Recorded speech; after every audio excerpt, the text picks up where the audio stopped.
Once upon a time in the busy, colorful heart of Lagos, where the sun rose with noise and the night arrived with music, there lived a woman named Emma. She was gentle, humble, and kind, yet her heart had carried a burden heavier than anything she ever imagined she would bear. For 8 long years she and her husband, David, prayed for a child. They visited hospitals, churches, herbal homes, and specialists, anyone who claimed to have a solution to their sorrow. Some people whispered behind her back, calling her cursed. Others said her womb was shut forever. Some even avoided greeting her, as though infertility was a stain that could spread through touch. Still, Emma held on to hope as though it were the only rope keeping her from sinking. David stood by her all those years, though the pain carved lines on his face too. He had always been a cheerful man, but with each passing year he grew quieter, more withdrawn. He would stay awake some nights, watching Emma sleep, wondering why God had chosen such a harsh test for them. Yet every morning he still made her tea and kissed her forehead, trying his best to be her strength. Then one afternoon, after years of failed attempts, their doctor gently suggested they consider IVF. Emma's heart trembled. Her hands shook. She looked at David with wide, hopeful eyes, the kind he had not seen in years. "It may be your best chance," the doctor said. "I believe it can work." Emma clung to those words with all the strength in her soul. That day felt like sunlight breaking through a thick 8-year storm. She went home smiling for the first time in months. The treatment began. The injections became her daily routine. Each day she whispered prayers over her body, over her womb, over the tiny seed of hope she carried inside her. Weeks passed. Then one morning the doctor called them in. Emma sat down nervously, gripping David's hand. "Congratulations," he said softly, looking directly at her. "You're pregnant." Emma burst into tears and sank to her knees. David dropped beside her, wrapping his arms around her as his tears fell into her hair. For years he had swallowed his pain to protect hers, but now the relief came flooding out of him like a broken dam. Their miracle had arrived. The pregnancy transformed Emma in a way even she didn't expect. The anger, bitterness, and sadness she had carried were lifted away. Her voice softened. Her laughter returned. She glowed like a woman who had finally been remembered by heaven. Every night she rubbed her round belly and sang to her unborn child. She told her stories, prayed over her, and imagined holding her for the first time. Even the neighbors felt the joy inside the home. David too had changed. For the first time in years their home felt warm again. They cooked together, prayed together, laughed together. They even argued playfully like when they were newlyweds. Months later, Emma delivered a beautiful baby girl, tiny, soft, perfect. She named her Grace, because she believed the child was a gift only heaven could have given. She held Grace close to her chest, overwhelmed by gratitude. She kissed her tiny forehead again and again. "Thank you, Jesus," she repeated, unable to stop her tears. David was so excited he pulled out his phone immediately. "Emma, please," she begged softly, "let's wait. Let us settle at home first. Not everyone needs to hear it now." But David could not contain his joy. He called friends, cousins, neighbors, anyone who cared enough to listen. He didn't think it was a big deal. He just wanted the world to know the miracle God had done for them. Little did he know that this single decision would change their lives in ways he never imagined. Days later, Emma and David were discharged. They placed the tiny baby carefully in her new car seat and began the journey home. On their way to the express, a reckless driver speeding beside them lost control and crashed into their car. Glass shattered everywhere. Screams filled the air. The world spun into darkness. Hours later, Emma woke up in the hospital, her head pounding, her entire body aching. She looked around frantically. Where is my baby?" she asked weakly. A nurse stepped forward, tears already in her eyes. "Madam, I'm so sorry. Your baby didn't make it." Emma's world stopped. She screamed, a raw, soul-piercing scream that echoed through the ward. She screamed until her throat burned. She screamed until her voice broke. She screamed until her heart felt like it had been torn out of her chest. On the bed nearby, David lay injured but conscious, tears streaming down his face, unable to move, unable to help. For weeks, Emma refused food. She refused to speak. She locked herself in the nursery, holding Grace's tiny clothes against her chest as though they were the only pieces of her child she had left. David watched her crumble and felt helpless. He blamed himself silently every day for telling people too early. He replayed her warning over and over again in his head. Don't tell anyone yet. Then one afternoon, Emma's aunt from the village called. "Hi, daughter," she said cheerfully. "Your husband told us. How is the baby? We thank God for your safe delivery." Emma froze. Her chest tightened. Her grief turned into rage. She stormed into the bedroom where David lay, still recovering. "You told them," she yelled. "After I begged you not to? You told everybody." "Emma, I'm sorry," David whispered, struggling to sit up. "I didn't know. I just wanted." "You caused this," she screamed. "You opened your mouth and announced it for the world to hear when I told you not to. You caused her death, David. You killed our daughter." David burst into tears. Emma walked away from him that day, and emotionally she never came back. He stopped talking to him. Stopped sitting near him. Stopped sleeping next to him. Stopped praying with him. Their once warm home turned into a battlefield of silence. Days ended in tears. Nights ended in anger. Every morning brought new resentment. David tried desperately to fix things. He cooked, cleaned, wrote her long messages, bought flowers, begged her on his knees, whispered prayers beside her bed at night. But Emma's heart had turned to stone. Her pain swallowed any love she once felt. One morning David invited their pastor. Maybe God, or at least a man of God, could bring healing. "My daughter," the pastor said gently, "grief can blind the heart. Your husband is hurting too. Forgiveness does not erase the pain. It frees the soul." Emma did not raise her head. "Pastor," she whispered coldly, "don't beg me. I will never forgive him." The pastor's eyes dimmed with sadness. He prayed quietly and left. Time passed, and things only worsened. David then invited Emma's mother from the village. When the old woman stepped into the house and saw her daughter's empty eyes, she burst into tears. "Emma, my child," her mother cried, "is this what I raised you for? Marriage is not easy, but this man loves you. You both lost a child. Don't let the devil rejoice with this division." Emma stood slowly. "Mama," she said, her voice hollow, "as long as I live I will never forgive him. He killed my joy." David stood in the corner, weeping like a broken man. Months passed. Their home became cold, silent, and lifeless. Then one quiet evening something unexpected happened. A knock echoed on the front door. Emma hesitated but finally opened it. Standing outside were a man and a woman she had never seen before. The woman held a baby in her arms, a beautiful little girl with soft cheeks and bright eyes. "Good evening," the man said nervously. "My name is Mark and this is my wife Laura. Please, we need to speak with both of you." Emma let them in, confused. When David came out of the room, the couple exchanged uneasy glances and finally began to speak. "We received a call from the fertility center," Mark said, voice trembling. "There was a mistake." Emma's heart skipped. What kind of mistake?" she whispered. "The embryo used for your IVF." Mark swallowed hard. "It wasn't yours." Emma gasped. David froze. "Our embryo," Mark continued, "was implanted into you. And your embryo was implanted into my wife." Emma felt the room tilt. Her heart raced so fast she could barely breathe. She stared at the child in Laura's arms. Something in her chest pulled her forward. The baby looked like she could have been hers. "Oh my God," Emma whispered. Is this my baby?" Laura nodded slowly, tears filling her eyes. "Yes. This is your biological daughter." Emma broke down instantly, her legs trembling. But then she looked up and asked, voice cracking, "So where is the baby I carried?" Silence filled the room like smoke. Mark lowered his head. "We were hoping to meet her," he whispered. "Please, can you bring her to us?" David closed his eyes in agony. Emma sank to her knees, tears falling like rain. "She's gone," she said, voice hollow. "She died in the accident." Laura screamed, collapsing to the floor in agony. Her cries tore through the house like a wounded animal. Mark held her tightly as she trembled uncontrollably. My baby," she wept. "I didn't even get to hold her."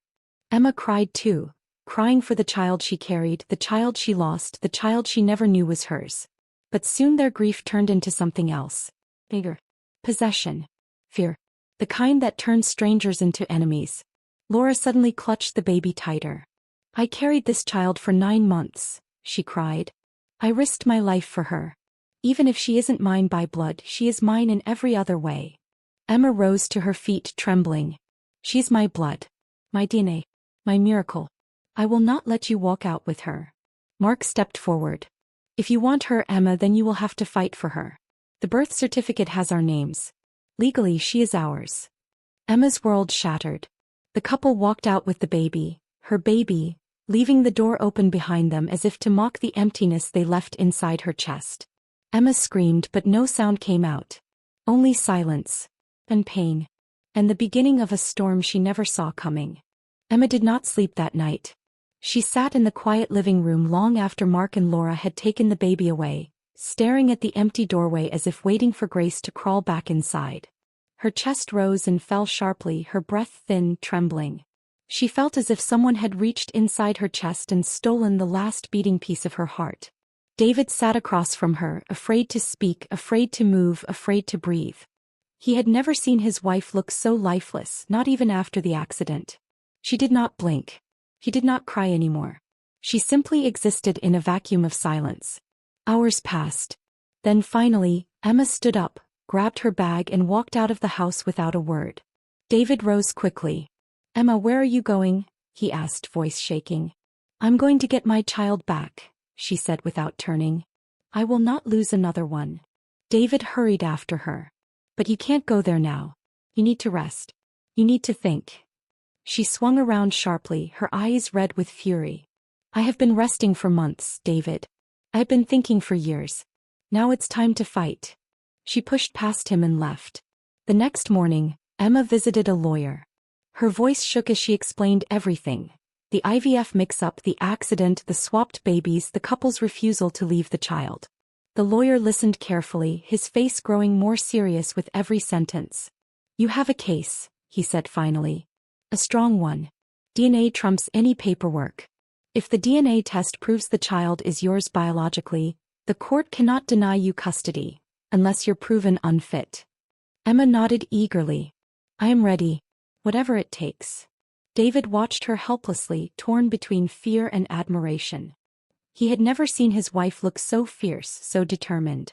4 months she had curled into her pain, but now she rose like a storm, gathering strength. Emma filed the case the same day. When the court papers reached Mark and Laura, chaos erupted in their home. Laura screamed, cried, begged, pleaded. She refused to let go of the baby she had carried, nurtured, and nearly died delivering. "She is mine," she cried to her husband. "She slept in my arms. I felt her heartbeat inside me. He kicked me. I bled for her. I cannot give her away." Mark tried to hold her, his own tears falling uncontrollably.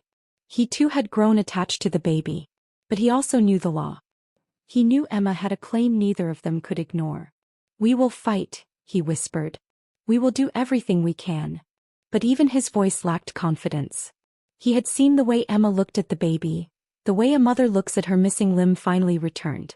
The court hearing began 2 weeks later. The courtroom was packed the day Emma walked in, her heart hammering as she saw her daughter again, tiny, soft, wrapped in a pink blanket, sleeping peacefully in Laura's arms. For a moment, Emma forgot the world around her. She took one small, hesitant step forward, as if drawn by nature itself. Laura stepped back instantly. "Don't," she whispered. "Please don't touch her." Emma swallowed hard and returned to her side, her eyes burning with tears. The case shook the room from the first minute. Lawyers argued. Documents were presented. Medical records exposed. The fertility center admitted to negligence. People gasped as they learned 2 embryos had been mixed and fertilized incorrectly. The judge frowned at every point, his face heavy with disappointment at such a catastrophic mistake. After weeks of heated hearings, the judge ordered a DNA test. Everyone held their breath the day the results came in. "The DNA confirms," the judge read aloud, "that Emma is the biological mother of the child." Emma cried so loudly the court officers almost rushed to her side.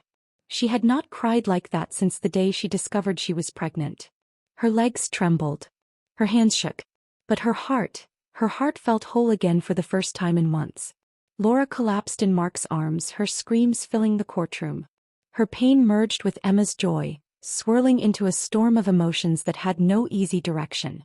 But before anyone could settle, the judge cleared his throat. There is another detail in the report. The room froze. The judge continued. The test also confirms that David is not the biological father of the child. Chaos exploded. Emma gasped. David stumbled backward as if struck. Mark stared at the judge in confusion. Laura's head snapped up violently. What? David whispered, his throat tight. Emma shook her head, trembling. No, that's not possible. The embryo. The process. The judge raised a hand gently. The fertility center admits there was a second mistake. The eggs were fertilized with the wrong sperm. Whose sperm? Someone asked. The judge turned slowly. Mark's. Gasps filled the room. Laura covered her mouth. Mark stepped back, stunned beyond words. David pressed a hand over his chest, trying to control the pain rising inside him. Emma felt her knees weaken. She reached for the edge of the table, struggling to remain upright. I don't understand, she whispered. How could this happen? The judge sighed. The doctor responsible had suffered a personal tragedy that day. In his emotional state, he mislabeled samples. 2 couples were affected in the worst way. The judge struck his gavel gently. Order. The room quieted. The court must now decide what is best for the child. Everyone held their breath. This child did not ask for any of this pain, the judge said. She did not ask to be conceived in confusion, carried by one woman, fathered by another, and delivered into tragedy. The welfare of the child comes first. Emma closed her eyes, her tears falling silently. This court grants joint custody to Emma and Mark. Another explosion of reactions filled the room. Emma, the judge continued, you will have primary physical custody. The child will live with you. Emma collapsed into a chair, sobbing deeply, clutching her heart. Her baby, her miracle, would finally come home. But the judge raised a hand. Mark will have legal recognition as the father and full visitation rights. Laura wailed loudly, collapsing again. Her voice was filled with both heartbreak and relief, because even though she would lose the child would not disappear from her life forever. For now, the judge said, the fertility center will face legal consequences in a separate case. When the gavel fell for the final time, the room remained frozen in raw emotion. Emma stood to leave, her body shaking, and her daughter, Grace, was finally placed in her arms by a court officer. The moment she touched the child, warmth flooded her veins. Grace opened her eyes as if recognizing the face she had never seen but somehow knew. Emma burst into tears and hugged her daughter tightly to her chest. David stepped forward, tears in his eyes. He reached out to touch the baby but pulled his hand back, unsure. She's beautiful, he whispered. Emma nodded, tears running down her cheeks. But David's pain was deep. No matter how much he loved the baby, he knew she was not his by blood. The truth sat heavily on his chest. As they left the courtroom, Emma noticed Laura standing alone in the corner. She had stopped crying, but her face was drained, hollow. Emma hesitated, then walked toward her. Laura looked up with red, swollen eyes. I'm sorry, Emma said, her voice soft. Laura did not reply. She simply stared at the child in Emma's arms, her lower lip trembling. For several seconds she did not blink. Then Emma gently lowered the baby a little so Laura could see her clearly. She will always know you, Emma whispered. I won't shut you out. You carried her. You protected her. That means something. She will have 2 mothers. If you want that. Laura's face crumpled. She covered her mouth and sobbed. Mark rushed to her, pulling her close. Emma wiped her own tears and hugged Grace tighter. In the weeks that followed, something unexpected happened. Emma and Laura began talking. At first it was awkward, silent moments, forced smiles, tearful exchanges. But slowly they bonded. They bonded over the child, over motherhood, over loss, over pain. Mark came often to visit baby Grace. Sometimes he brought diapers. Sometimes toys. Sometimes just himself, because being near the child brought him peace. David kept his distance. He tried, but every time he looked at Mark holding Grace or Laura touching Grace's hair, the ache deepened. One evening Emma found David sitting alone in the nursery. He was staring at the crib, his shoulders slumped, his eyes tired. David, she whispered, sitting beside him. He swallowed. Do Do you still blame me? Emma took his hand slowly. I blamed you because I was drowning in pain. But no, David. I don't blame you anymore. He nodded, tears filling his eyes again. Just, I'm not her father. Not really. Emma leaned on his shoulder. Fatherhood is deeper than DNA. He shook his head. Maybe. But every time I look at her, I'm reminded. Emma squeezed his hand. We will navigate this together. But deep down she feared these truths might one day break them apart. A month later something changed. Emma woke up one morning to find David packing a small bag. Where are you going? She asked, alarmed. He breathed deeply. I need time, Emma. Just a little time. I love you. I love Grace. But I need to find myself again. I need to heal.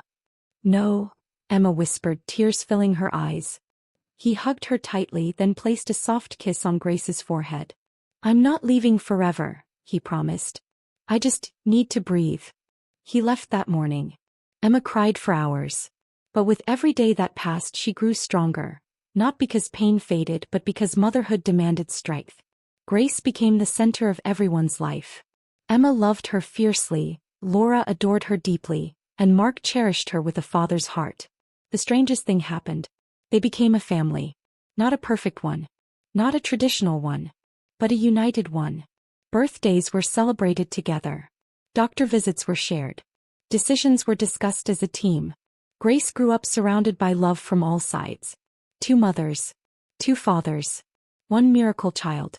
Years later, when Grace grew older and asked why she had 4 parents, Emma told her the truth. Gently, softly, with love. And Grace smiled. So I was loved before I was even born? She asked. Emma nodded. More than you could ever imagine. Grace hugged her tightly. Then I'm the luckiest girl in the world. Emma cried that night, not tears of sadness but tears of gratitude. Life had shattered her into pieces, but love had stitched her back together. David eventually returned, healed and ready to continue the journey. He loved Grace just as fiercely as Mark did, and Grace loved him too. Their strange family structure became a symbol in their community. A symbol of forgiveness, unity, sacrifice, and healing. What began with tragedy ended with unexpected beauty. Emma learned that motherhood was not only about carrying a child. Laura learned that love could exist without ownership. David learned that fatherhood was deeper than blood. Mark learned that compassion could rebuild what life destroyed. And Grace? Grace became the bridge that connected 4 broken hearts. She became the living proof that even in confusion, God can create something beautiful. That love can grow out of ashes.